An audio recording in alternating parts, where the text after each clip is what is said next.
Welcome back to next part of this video. We were discussing engineering properties of road materials और उसमें हमने दो properties hardness of rocks और toughness of the road materials हमने discuss कर लिया था। इम्पैक्ट टेस्ट वगैरह हमने डिस्कस कर लिए थे। नेक्स्ट जो प्रॉपर्टी है रोड मटेरियल्स की वो है binding properties. Binding properties, road stone should possess sufficient affinity for binding materials to ensure stability। जो रोड स्टोन्स हम यूज़ कर रहे हैं उनके अंदर सफिशिएंट एफिनिटी होना चाहिए बाइंडिंग मटेरियल्स, मतलब वो अच्छी तरह आपस में जुड़े हुए रहें। ये उसके अंदर ये प्रॉपर्टी होना बहुत ज़रूरी है। अगर वो जुड़े हुए नहीं रहेंगे तो बिखर जाएंगे जैसे उस पर लोड वगैरह पड़ेगा। तो उसमें बाइंडिंग प्रॉपर्टी अच्छी होनी चाहिए। Stones with an ability to form their own binding materials under traffic are preferred.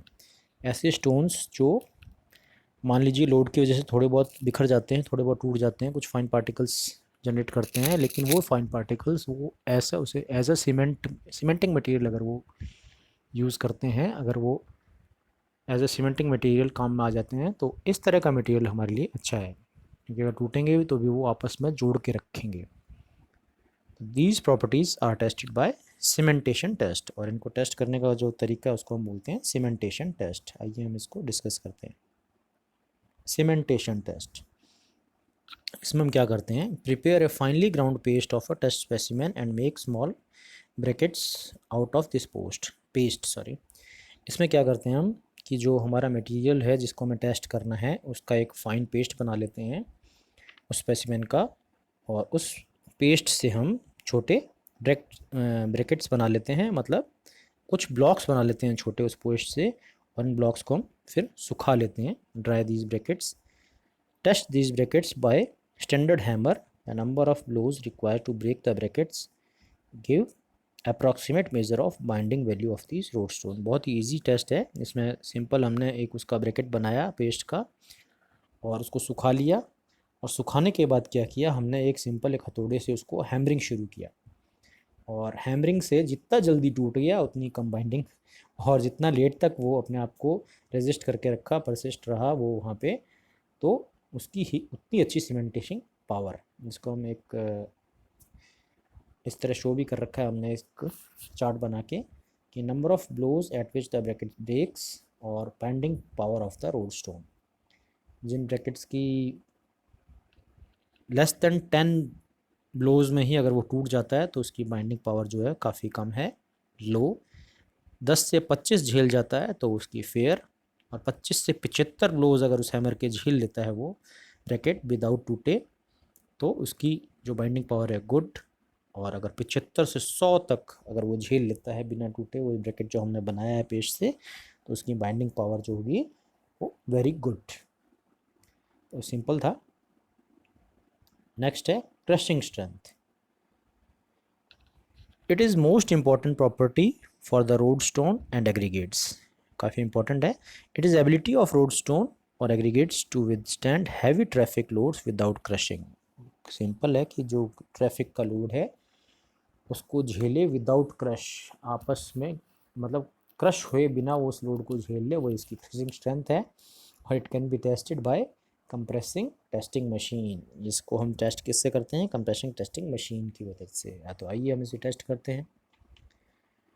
Crushing strength test for single stone, ये भी फिर वैसा ही है, एक बार सिंगल स्टोन को हम टेस्ट करेंगे और एक बार उसके एग्रीगेट्स को टेस्ट करेंगे। सिंगल स्टोन को जब हम टेस्ट कर रहे हैं तो हम इसका जो स्पेसिमेन लेंगे वो वापस वही एक कोर की तरह 5 सेंटीमीटर इसकी लेंथ हो, 5 सेंटीमीटर लेंथ का, और डाया भी उसका 5 सेंटीमीटर हमने लिया।